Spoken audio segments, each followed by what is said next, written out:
Hello friends, welcome to TRB education. आज हम लोग देख रहे हैं Eduteria volume 3 practice set number 13। 12 practice set already हो चुका है। अगर नहीं देखे हैं तो हमारे डिस्क्रिप्शन में लिंक दिया हुआ है, जाकर जरूर देख लीजिए। और हमारे यूट्यूब चैनल पर नए जुड़ रहे हैं तो सब्सक्राइब और शेयर जरूर कर दें ताकि आप लोग को सबसे पहले नोटिफिकेशन मिल सके। चलिए पहला क्वेश्चन देखते हैं।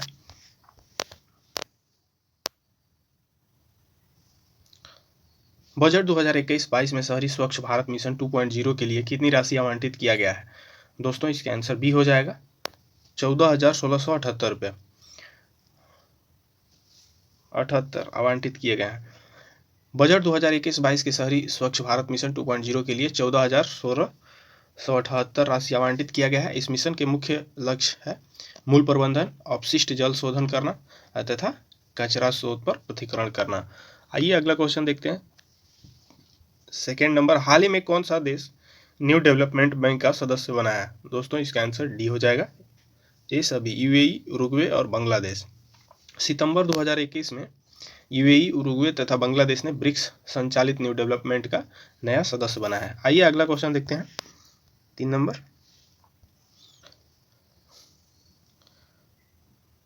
गूगल क्लाउड इंडिया ने कहां पर अपना दूसरा क्लाउड क्षेत्र शुरू करने की घोषणा की है?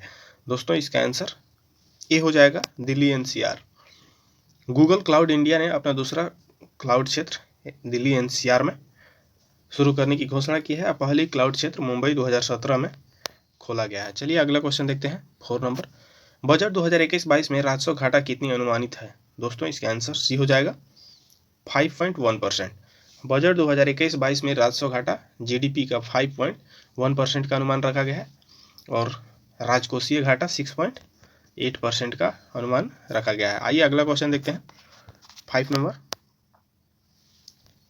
भारत का पहला लिथियम रिफाइनरी कहाँ स्थापित किया जाएगा? दोस्तों इसका आंसर ये हो जाएगा, गुजरात।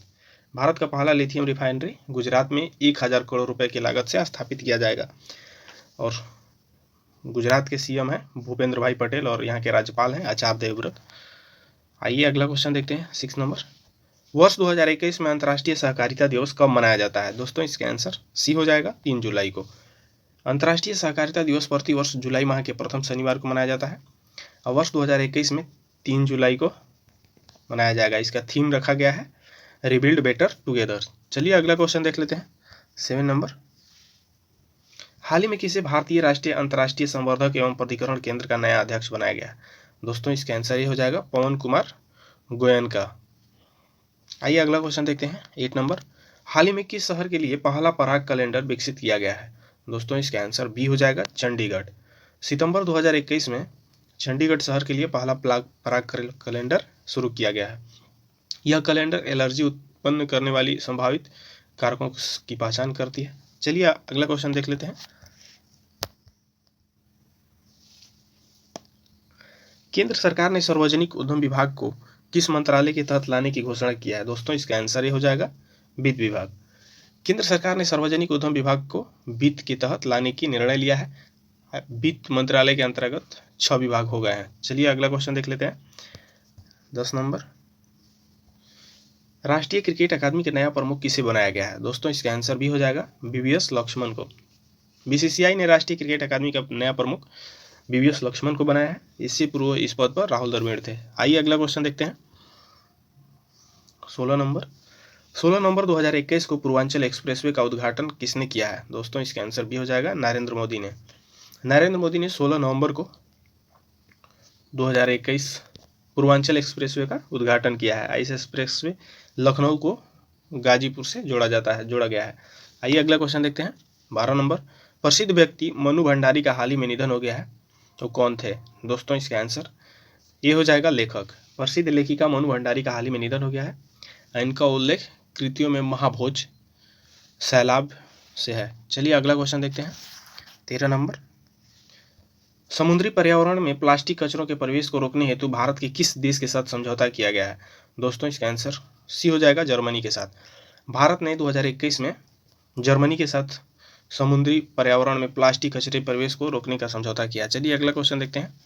14 नंबर, FOIP संयुक्त सैन्य अभ्यास किन 2 देशों के मध्य आयोजित किया गया है? दोस्तों इसका आंसर भी हो जाएगा, भारत और जापान। भारत और जापान के अभ्यास आयोजन तथा मध्य हिंद महासागर में आयोजन किया गया है। आइए अगला क्वेश्चन देखते हैं 15 नंबर। ग्लोबल स्किल रिपोर्ट 2021 में भारत का स्थान क्या है? दोस्तों इसका आंसर सी हो जाएगा 67वां। 2021 में जारी ग्लोबल स्किल रिपोर्ट में भारत का स्थान 67वां रहा है। इस रिपोर्ट में स्विट्जरलैंड पहला स्थान पर रहा है। चलिए अगला क्वेश्चन देखते हैं 16 नंबर। वर्ष 2023 में आयोजित विश्व सैन्य खेल का आयोजन कहाँ किया जाएगा? दोस्तों इसका आंसर बी हो जाएगा कोलंबिया। इस विश्व सैन्य खेल का आयोजन 2023 में कोलंबिया के राजधानी बोगोटा में किया जाएगा। चलिए अगला क्वेश्चन देख लेते हैं 17 नंबर। निम्नलिखित में से किसे बाल शांति पुरस्कार 2021 से सम्मानित किया गया है? दोस्तों इसका आंसर डी हो जाएगा, ए और सी दोनों, नव अग्रवाल और बिहान। वर्ष 2021 में बाल शांति पुरस्कार नव अग्रवाल और बिहान को सम्मानित किया गया है।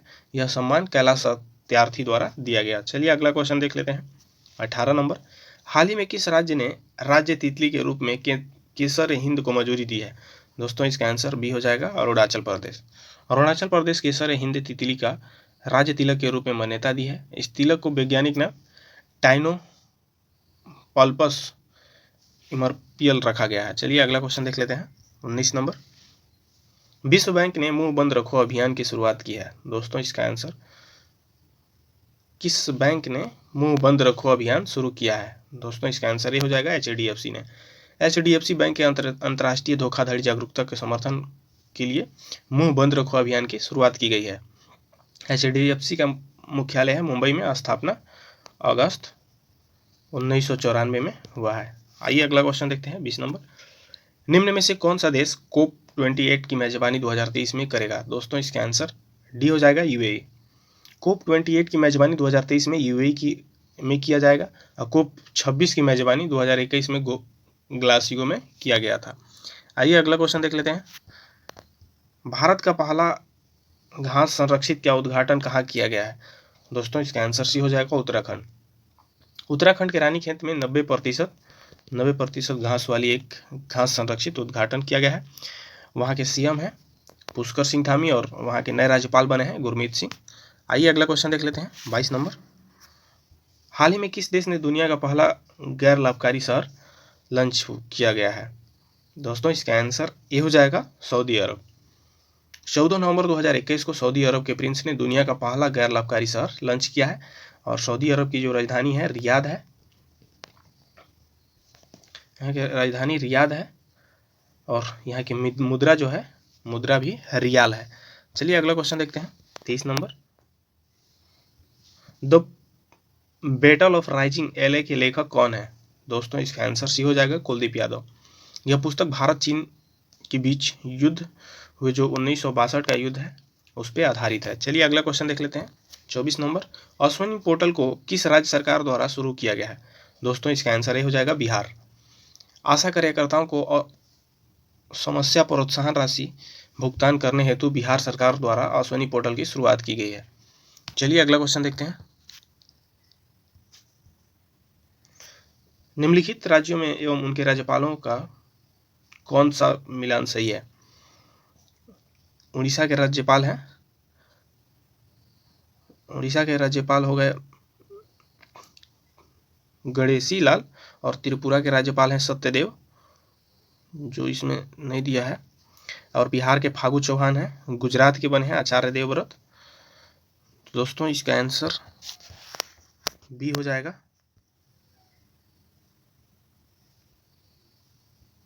आइए अगला क्वेश्चन देखते हैं 26 नंबर। 1000 का 15% भागे 5 × 7 + 40 - 15 बराबर क्या होगा? दोस्तों इसका आंसर सी हो जाएगा 235। आइए अगला क्वेश्चन देख लेते हैं। ये अकेला 1 घंटा को 8 घंटे में पूरा कर सकता है, एक कार्य को 8 घंटे में पूरा कर सकता है, जबकि बी अकेले उस कार्य को 12 घंटे में पूरा कर सकता है। ए और बी दोनों एक साथ कार्य करते हुए कार्य को कितने समय में पूरा कर सकते हैं? दोस्तों इसका आंसर सी हो जाएगा 4 घंटे 5 घंटे में। चलिए अगला क्वेश्चन देखते हैं।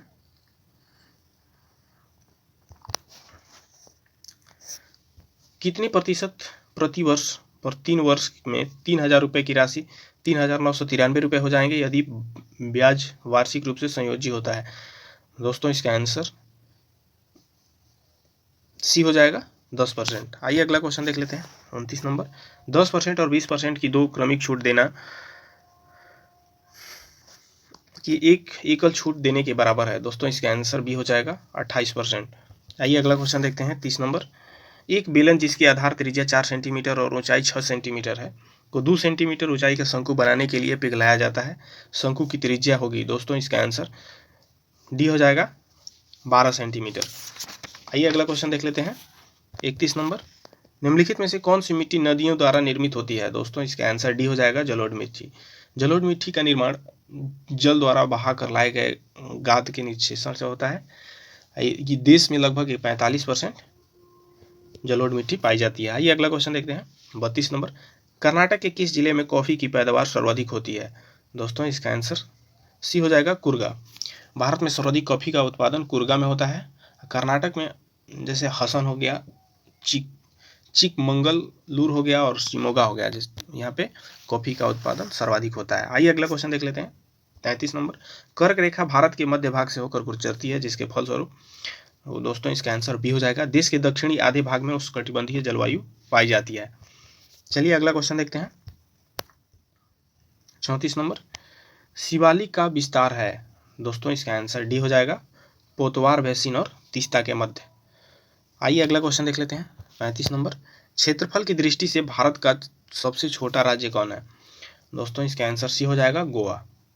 भारत का छोटा राज्य क्षेत्रफल की दृष्टि से गोवा है। गोवा का विस्तार 3702 वर्ग किलोमीटर तक है। क्षेत्रफल में भारत का सबसे बड़ा राज्य राजस्थान है। चलिए अगला क्वेश्चन देखते हैं 36 नंबर। निम्न में से कौन सा पौधा मरुद्भिद है? दोस्तों इसका आंसर सी हो जाएगा करील। आइए अगला क्वेश्चन देखते हैं 37 नंबर। निम्न में से कौन सा राज्य मुख्य मूंगफली उत्पादन में प्रथम स्थान रखता है? दोस्तों इसका आंसर बी हो जाएगा गुजरात। कृषि मंत्रालय द्वारा जारी आंकड़ों के अनुसार 2019-20 के अनुसार मूंगफली उत्पादन में प्रथम स्थान गुजरात है और दूसरे और तीसरे स्थान पर राजस्थान और तमिलनाडु हैं। चलिए अगला क्वेश्चन देखते हैं 38 नंबर। दिए गए विकल्प में कौन कृष्णा नदी की सहायक नदी है? दोस्तों इसका आंसर ये हो जाएगा अमरावती। मालप्रभा, घाट प्रभा और तुंगभद्रा जो है मूसी और कृष्णा की सहायक नदी है, जबकि अमरावती कावेरी की सहायक नदी है। आइए अगला क्वेश्चन देखते हैं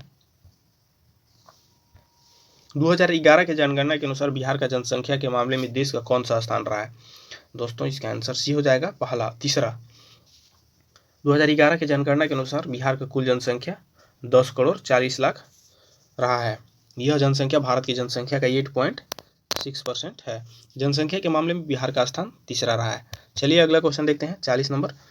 हिंद महासागर तथा लाल सागर को कौन सी जल संधि जोड़ती है? दोस्तों इसका आंसर सी हो जाएगा बाब अल मंदेव। बाल अल मंदेव लाल सागर एवं मध्य अरब सागर को आपस में जोड़ता है और ये फारस की खाड़ी को ओमान से खाड़ी में जोड़ता है। आइए अगला क्वेश्चन देखते हैं 41 नंबर। रंगराजन समिति का संबंध किससे है? दोस्तों इसका आंसर सी हो जाएगा भुगतान संतुलन से। रंगराजन समिति का संबंध भुगतान संतुलन से है।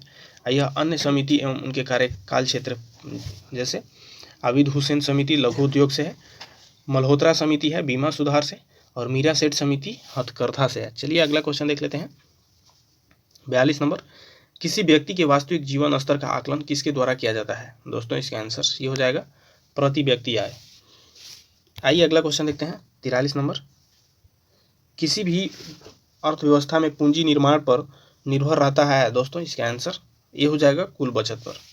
अर्थव्यवस्था में पूंजी निर्माण की कुल बचत पर निर्भर रहता है। चलिए अगला क्वेश्चन देखते हैं 44 नंबर।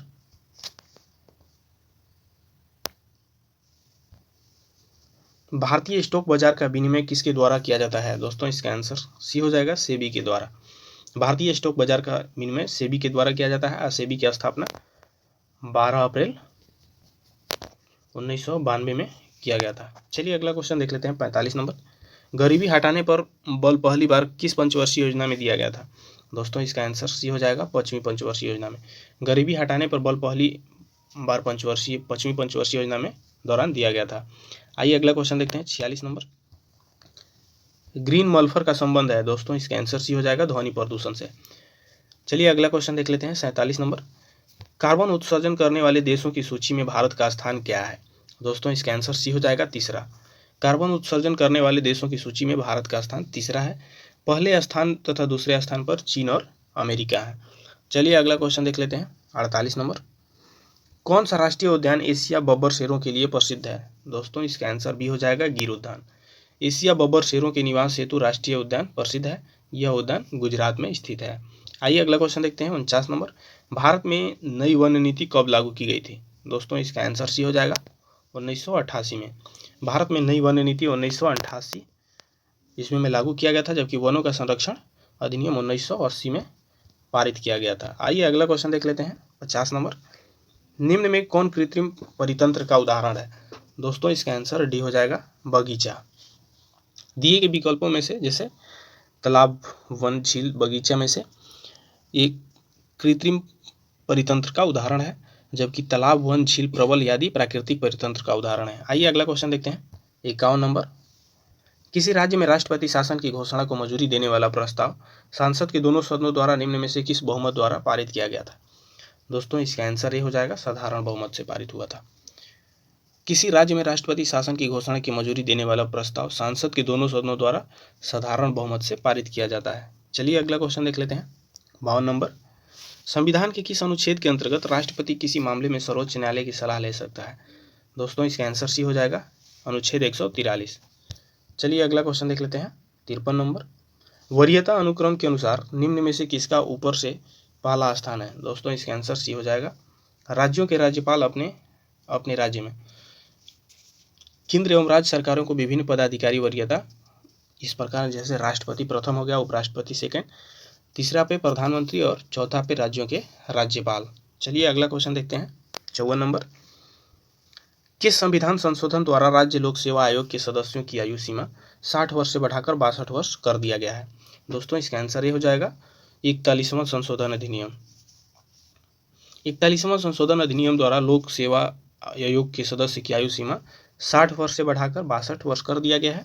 91वें संशोधन अधिनियम द्वारा मेघालय, अरुणाचल प्रदेश, नागालैंड और मिजोरम के लिए लोकसभा में सीटों की आरक्षण की व्यवस्था की गई है।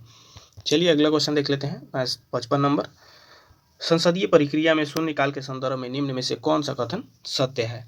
दोस्तों इसका आंसर आइए ऑप्शन देख लेते हैं। यह भारत की देन है, यह 1962 ईस्वी से जारी है, यह अनौपचारिक साधन है जिसमें सांसद सदस्य बिना पूर्व सूचना के मामले उठा सकते हैं। दोस्तों इसका आंसर डी हो जाएगा इसमें सभी। चलिए अगला क्वेश्चन देखते हैं। 56 नंबर, किसी राज्य में राष्ट्रपति शासन लागू करने पर अधिकतम कितने दिनों का बढ़ाया जा सकता है? दोस्तों इसका आंसर डी हो जाएगा 3 वर्ष तक। संसदीय अनुमोदन के उपरांत एक बार में 6 माह के लिए राष्ट्रपति शासन लगाया जाता है। इसे आगे बढ़ाने के लिए पुनः संसदीय अनुमोदन आवश्यक है। इस तरह के अधिकतम 3 वर्ष तक राष्ट्रपति शासन लागू होता है। चलिए अगला क्वेश्चन देख लेते हैं। 57 नंबर, प्रमोट स्पीकर को कौन नियुक्त करता है? दोस्तों इसका आंसर ये हो जाएगा भारत के राष्ट्रपति। प्रमोट स्पीकर की नियुक्ति लोकसभा के आम चुनाव के बाद राष्ट्रपति द्वारा किया जाता है। यह सामान्य लोकसभा का वरिष्ठ सदस्य होते हैं। स्पीकर लोकसभा के नवनिर्वाचित सदस्यों का शपथ दिलवाता है एवं लोकसभा अध्यक्ष के चुनाव में सदन की मदद करता है। आइए अगला क्वेश्चन देखते हैं। 58 नंबर, निम्नलिखित में से किस अधिनियम द्वारा केंद्र में एक द्विसदनात्मक विधायिका स्थापित की गई है? दोस्तों इसका आंसर सी हो जाएगा भारत शासन अधिनियम 1919 ईस्वी। चलिए अगला क्वेश्चन देख लेते हैं। 59 नंबर, भारतीय संविधान में राज्यसभा के सदस्यों की निर्वाचन प्रक्रिया किस देश के संविधान से ग्रहित किया गया है? अमेरिका, कनाडा, आयरलैंड, दक्षिण अफ्रीका। दोस्तों इसका आंसर डी हो जाएगा दक्षिण अफ्रीका। भारतीय संविधान में दक्षिण अफ्रीका से संविधान संशोधन की प्रक्रिया तथा राज्यसभा सदस्यों की निर्वाचन प्रक्रिया ग्रहित किया गया है। चलिए अगला क्वेश्चन देखते हैं। संविधान सभा में उद्देश्य प्रस्ताव निम्नलिखित में से किसने प्रस्तुत किया था? दोस्तों इसका आंसर भी हो जाएगा जवाहरलाल नेहरू ने। भारतीय संविधान में 13 दिसंबर 1946 को पंडित जवाहरलाल नेहरू ने उद्देश्य प्रस्ताव पेश किया था। इस प्रस्ताव को 22 जनवरी 1947 में स्वीकृति मिली थी। आइए अगला क्वेश्चन देखते हैं। 61 नंबर, जूनागढ़ रियासत को किस माध्यम से भारत में मिलाया गया है? दोस्तों इसका आंसर ये हो जाएगा जनमत संग्रह से। जूनागढ़ रियासत को जनमत संग्रह के माध्यम से मिलाया गया था, जबकि हैदराबाद रियासत को पुलिस कार्रवाई के माध्यम से, जम्मू कश्मीर रियासत को विलय पत्र के द्वारा हस्ताक्षर करके मिलाया गया था। आइए अगला क्वेश्चन देखते हैं। 62 नंबर, भारत की 22 भाषाओं का उल्लेख किस अनुसूची में किया गया है? दोस्तों इसका आंसर बी हो जाएगा 8वीं अनुसूची में। चलिए अगला क्वेश्चन देखते हैं 63 नंबर। वैदिक काल में अपराधियों को पकड़ने का कार्य करता था। दोस्तों इसका आंसर ये हो जाएगा उग्र। वैदिक काल में अपराधियों को पकड़ने का कार्य उग्र करता था। चलिए अगला क्वेश्चन देखते हैं 64 नंबर। द्वितीय क्रम के प्रमुख जैन तीर्थकर कौन थे? दोस्तों इसका आंसर डी हो जाएगा अजीतनाथ। जैन धर्म के संस्थापक ऋषभदेव थे, जबकि द्वितीय क्रम के तीर्थक अजीतनाथ थे। इनका प्रतीक चिन्ह हाथी था। चलिए अगला क्वेश्चन देखते हैं 65 नंबर। वैष्णव धर्म में के विषय में प्रारंभिक जानकारी मिलती है। दोस्तों इसका आंसर सी हो जाएगा उपनिषद से। वैष्णव धर्म के विषय में प्रारंभिक जानकारी उपनिषद से मिलती है। इसका विकास भागवत धर्म में हुआ है। अब वैष्णव धर्म का परावर्तक कृष्ण थे। इनका निवास स्थान मथुरा था। आइए अगला क्वेश्चन देख लेते हैं 66 नंबर। अशोक के किस शिलालेख में आत्मा नियंत्रण की शिक्षा दी गई है? दोस्तों इसका आंसर बी हो जाएगा छठा।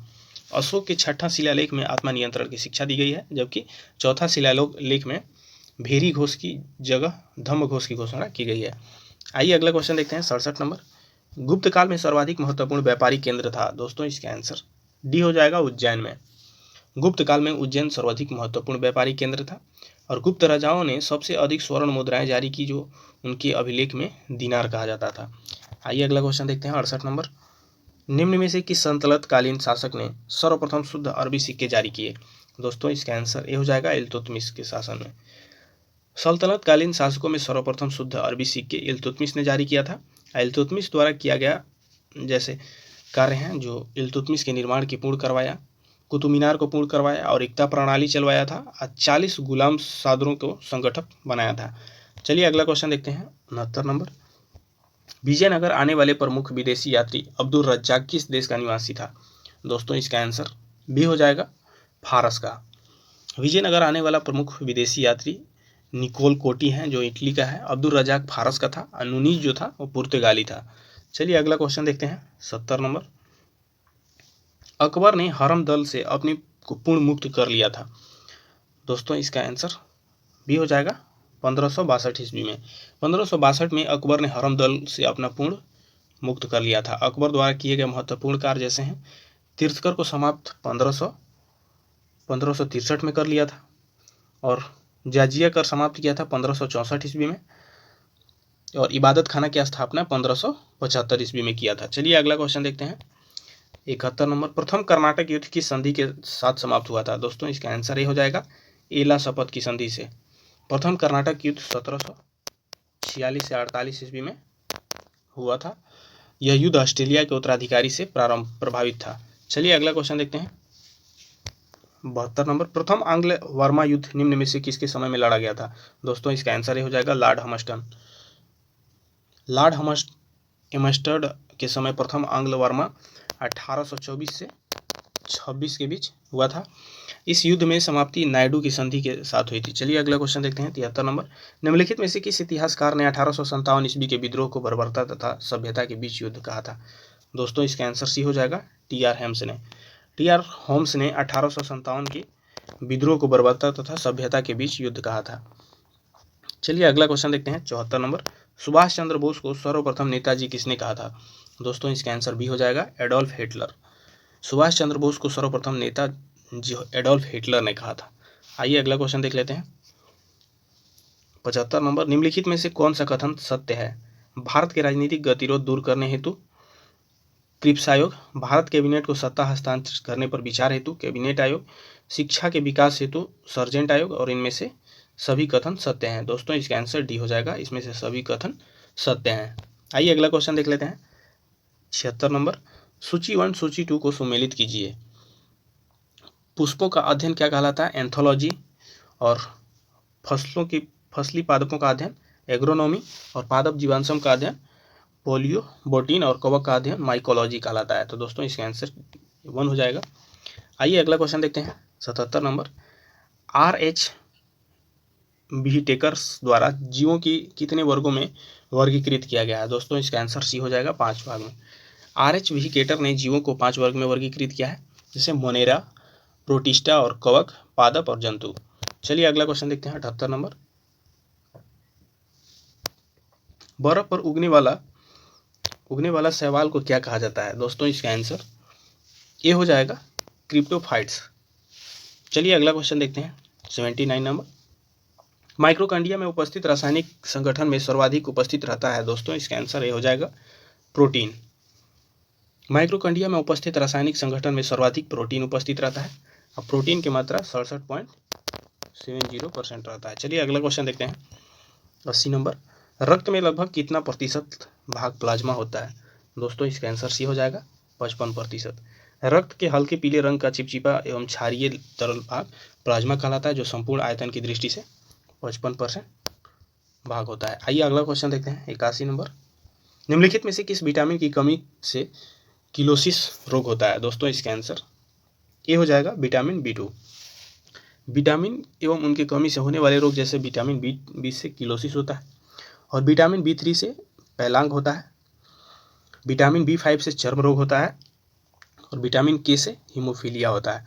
चलिए अगला क्वेश्चन देख लेते हैं 82 नंबर। मानव खोपड़ी में कुल कितनी अस्थियां होती हैं दोस्तों, इसका आंसर डी हो जाएगा 29।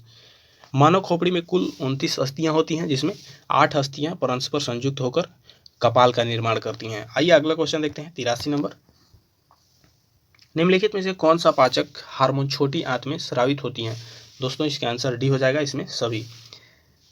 छोटी आंत के स्रावित होने वाले पाचक हार्मोन जैसे क्लोसिटोकाइनिन और सिक्रेटिन, मोटिलिन और ग्रेस्ट्रिन। चलिए अगला क्वेश्चन देखते हैं 84 नंबर। एल्कोहल का रासायनिक सूत्र क्या होता है दोस्तों, इसका आंसर ये हो जाएगा C2H5OH। चलिए अगला क्वेश्चन देख लेते हैं 85 नंबर। कांच का लाल रंग निम्न में से किसके कारण होता है दोस्तों, इसका आंसर सी हो जाएगा क्यूप्रस लवण। चलिए अगला क्वेश्चन देख लेते हैं 86 नंबर। धूप के चश्मे के निर्माण में किस प्रकार के कांच का प्रयोग होती है दोस्तों, इसका आंसर ये हो जाएगा क्रूक्स कांच। धूप के चश्मे के निर्माण में क्रूक्स कांच का प्रयोग किया जाता है। यह सीरियम ऑक्साइड्स COO2 तथा सिलिका का बना होता है। आइए अगला क्वेश्चन देखते हैं 87 नंबर। सूची 1 सूची 2 को सुमेलित कीजिए। यूरेनियम का समस्थानिक जो है नाभिक ईंधन से, कोबाल्ट का समस्थानिक जो है कैंसर का उपचार करता है, और आयोडीन का समस्थानिक जो है गंगल्ड का उपचार, और रेडियो का समस्थानिक जो है द्वितीयक कैंसर। आइए अगला क्वेश्चन देख लेते हैं 88 नंबर। आवर्त सारणी के किस समूह को उत्कृष्ट गैसों का समूह कहते हैं दोस्तों, इसका आंसर डी हो जाएगा समूह 18। आवर्त सारणी के समूह को 18 के सुमेलित गैसीय तत्वों को उत्कृष्ट गैस या दुर्बल गैस या शून्य समूह कहा जाता है। आइए अगला क्वेश्चन देख लेते हैं 89 नंबर। फोटोग्राफी में फिल्म के अस्थायीकरण में निम्न में से किसका प्रयोग किया जाता है दोस्तों, इसका आंसर डी हो जाएगा सोडियम थायोसल्फेट। आइए अगला क्वेश्चन देखते हैं 90 नंबर। सिल्वेनाइट निम्न में से किस धातु का अयस्क है दोस्तों, इसका आंसर सी हो जाएगा गोल्ड। सिल्वेनाइट तथा केल्वेनाइट गोल्ड का अयस्क है, जबकि रूबी सिल्वर तथा हार्न सिल्वर का एक अयस्क है। आइए अगला क्वेश्चन देखते हैं 91 नंबर। जी गुरुत्वाकर्षण नियतांक के संबंध में कौन सा कथन सत्य नहीं है, इसका मान 6.67 गुणे 10⁻⁻11 नैनोमीटर स्क्वायर पर kg स्क्वायर होता है। यह एक सदिश राशि है। जी का मान संपूर्ण ब्रह्मांड में सर्वत्र एक समान होता है, और इसमें से सभी कथन सत्य हैं दोस्तों, इसका आंसर बी हो जाएगा, यह एक सदिश राशि है। चलिए अगला क्वेश्चन देखते हैं 92 नंबर। गर्म करने पर निम्न में से किसमें सबसे कम वृद्धि होती है दोस्तों, इसका आंसर ये हो जाएगा ठोस में। आइए अगला क्वेश्चन देख लेते हैं 93 नंबर। निम्न में से कौन सा अनुप्रस्थ तरंग का उदाहरण है दोस्तों, इसका आंसर ये हो जाएगा भूकंपीय तरंग में एस तरंग। चलिए अगला क्वेश्चन देखते हैं 94 नंबर। निम्नलिखित में से किस चुंबकीय तरंग का उपयोग नाभिकीय अभिक्रिया तथा कृत्रिम रेडियो सक्रियता में किया जाता है, इसका आंसर सी हो जाएगा गामा किरण। गामा किरण की खोज हेनरी बेकुरेल ने की थी। इस कारण से वेधन क्षमता अत्यधिक होता है। इसका उपयोग नाभिकीय अभिक्रिया तथा कृत्रिम रेडियो सक्रियता में किया जाता है। आइए अगला क्वेश्चन देखते हैं 95 नंबर। प्रकाश की किरण को प्रिज्म में से गुजरने पर निम्न में से किस रंग का विचलन सर्वाधिक होता है दोस्तों, इसका आंसर सी हो जाएगा बैगनी का। प्रकाश की किरण की प्रिज्म से गुजरने पर बैगनी रंग का विचलन सर्वाधिक होता है। आइए अगला क्वेश्चन देखते हैं 96 नंबर। निशांत बाग निम्न में से किस राज्य केंद्र शासित प्रदेश में स्थित है दोस्तों, इसका आंसर बी हो जाएगा जम्मू कश्मीर में। निशांत बाग जम्मू कश्मीर में स्थित है। ऐसे नूरजहां का भाई आसफ खां द्वारा बनवाया गया था। चलिए अगला क्वेश्चन देखते हैं 97 नंबर, विश्व जनसंख्या दिवस किस तिथि को मनाया जाता है? दोस्तों इसका आंसर ये हो जाएगा 11 जुलाई को। विश्व जनसंख्या दिवस 11 जुलाई को मनाया जाता है। हिंदी दिवस 14 सितंबर को मनाया जाता है, जबकि विश्व एड्स दिवस 1 दिसंबर को और विश्व स्तनपान दिवस 1 अगस्त को मनाया जाता है। आइए अगला क्वेश्चन देख लेते हैं। 98 नंबर, वायुसेना के दक्षिणी पश्चिमी कमांड का मुख्यालय कहाँ है? दोस्तों इसका आंसर ये हो जाएगा गांधीनगर। वायुसेना के दक्षिण पश्चिम कमांड का मुख्यालय गांधीनगर गुजरात में स्थित है, जबकि मेंटेनेंस कमांडर नागपुर में है और ट्रेनिंग कमांडर बेंगलुरु में स्थित है। चलिए अगला क्वेश्चन देखते हैं। 99 नंबर, विश्व बौद्धिक संपदा संगठन विपो का मुख्यालय कहाँ है? दोस्तों इसका आंसर बी हो जाएगा स्विट्जरलैंड में। विश्व बौद्धिक संपदा संगठन का मुख्यालय जनेवा स्विट्जरलैंड में स्थित है। इस संगठन की स्थापना 1967 ईस्वी में किया गया था। चलिए अगला क्वेश्चन, लास्ट क्वेश्चन देख लेते हैं। 100 नंबर, सूची 1 सूची 2 को सुमेलित कीजिए। देश अफगानिस्तान जो है 16, जापान जो है डायट, नॉर्वे का स्टोर्टिंग और नेपाल का राष्ट्रीय पंचायत। दोस्तों इसका आंसर सी हो